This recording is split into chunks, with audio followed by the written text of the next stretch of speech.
Hi everyone. Today I'm here to talk about Gauss elimination method. This is one of the powerful tool in solving system of equations. And this technique is used in AI algorithms or even in data science, network analysis, and so on. This Gauss elimination method, for convenience, I have opted the system of equation as three equations with three variables. So we are considering a linear system of equation as shown here, a1x plus b1y plus c1z equal to d1, a2x plus b2y plus c2z equal to d2, and a3x plus b3y plus c3z equal to d3. What we do with this system of equation is we will try to reduce it into the form as you have seen. I have named it as equation 1, 2, and 3, where we can notice that the third equation involves only one variable. Second equation involves two variables. The first equation involves all the three variables. And with this equations, we will try to do a back substitution in order to get the values for x, y, and z. So when we do the back substitution, we will start with the third equation from which we can obtain z values. And this z value is used in the second equation to obtain the y value. And both z and y values are used to obtain the x value. And this process of solving the system of equation is what we call Gauss elimination method. So let us consider one example, how to solve the using Gauss elimination method. The system I have opted is 2x plus y plus z equal to 10, 3x plus 2y plus 3z equal to 18, and x plus 4y plus 9z equal to 16. So when we look at this equation, we can bring it into the matrix form, which is in the form like ax equal to b, a non-homogeneous system of equation. I'm bringing it into a non-homogeneous system of equation where this matrix A represents the coefficients of these equations of x, y, and z. You can notice that A is made up of from the first equation, the coefficients are 2, 1, and 1, which makes up the first row. And from the second equation, the coefficients of x, y, z are 3, 2, and 3, and that forms the second row of matrix A. And the third one is 1, 4, 9. And capital X represents the matrix of unknowns. So here the unknown variables are x, y, and z, which forms the column matrix. And B represents the constant part of this equation, which are 10, 18, and 16. Now, in order to solve this, we will try to bring this matrix in the form called augmented matrix, which is represented as A colon B. So the matrix A and the matrix B is combined together to form a single matrix. So here you can notice that the matrix is of order 3 by 4. Now we will reduce it to the echelon form. The methodology we are going to simplify this kind of augmented matrices. We will reduce it to the echelon form. So in order to reduce it to the echelon form, we are trying to bring it into the form like, the first row, first entry, will make it as 1. So we could notice that the third row, first element is 1. So if we interchange the first row and third row, we can get the new matrix, which is denoted with this tilde symbol. We call it as the equivalent matrix. We are getting an equivalent matrix, which is 1, 4, 9, column 16. Then the second row is retained as it is. And the third row becomes the first row, which is 2, 1, 1, 10.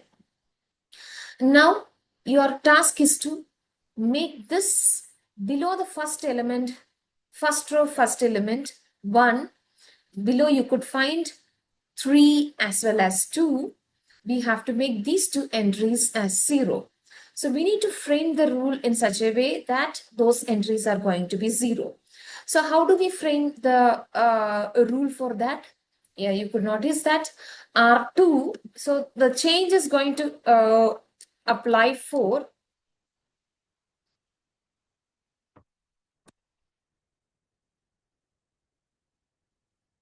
the change is going to apply for R2 as well as R3. So what is going to be R2? The R2, the value is 3. I'm going to relate with R1 to make the entry 0.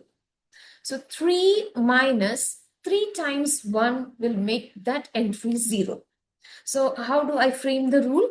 R2 is going to be R2 minus 3 times R1. So that this element, first element of the second row becomes 0. Simultaneously, I can frame the rule for R3 also. R3, you could notice the first entry is 2 and I'm doing to do a relation with R1 so that I can make this entry to be 0. So 2 minus 2 is going to be 0. No? So I'll take it as R3 minus 2 times R1. So when you do that, you have to apply these two rules for the entire second row as well as for the entire third row. Once you apply this, we are getting the entries as shown here. Then you could see that all the entries of second and third rows are negative and all the entries are negative as well as the second row is an even number. Entries are all even numbers. So I'm just trying to remove minus 2 from the second row. Minus 2 from the second row. So how do I frame the rule? R2 should be minus of 1 by 2 times R2. And R3, I'll make it as minus R3. Okay, so this rule, there is no hard and fast rule to frame your rules in such a way that it should be, this should come in the beginning and this should go on in this as it is. Okay, it is not even necessary. Only thing is the echelon form, in order to reduce it to the echelon form, elementary transformations are needed. These operations, we call it as elementary transformation. And there are 3 elementary operations in rule. So one is interchanging of any 2 rows. We are focusing here only with respect to rows. So I'm just saying with respect to rows here. Okay, interchanging of any 2 rows is possible, or scalar multiple of any row is possible with a non-zero number, and the difference of any 2 rows is possible. So these rules I'm incorporating and getting. So when I apply the negative of 1 by 2 to R2 as well as negative of R3, I'm getting this matrix, equivalent matrix of the form mentioned here. Then again, applying the rule to make this entry 0, the rule we are framing that there it was 7 and this is 5. So how can I make this element to be 0? I'm opting a common number. See, if you notice that this is 5 and 7, the LCM is going to be 35, and I could see that 35 minus 35 is 0. So all these process should happen in the mind, and then you have to fix your rule. So R3 should be 5 times R3 minus 7 times R2. So the matrix take the form like this. Now you could see that the echelon form is achieved here, almost. Okay, I'm not interested into making this element 1. If we talk about with respect to the strict rules of echelon rule, every non-zero entry should be 1. That is what the rule says. But since our aim is to get the values for x, y, and z, we need to do some additional calculations to the row. So I'm just keeping this row as it is and taking as granted for as the echelon form. And we could see the upper triangular system is achieved in this matrix. So we are converting back to the triangular system now. So the corresponding equation is going to be x plus 4y plus 9z equal to 16. Here 5y plus 12z equal to 15 and z is equal to 5. So z value is obtained very clearly from this third equation. So that's 5. I'll substitute in the second equation in order to get to the y value. So the y value, when you substitute, I'm going to get y as minus 9.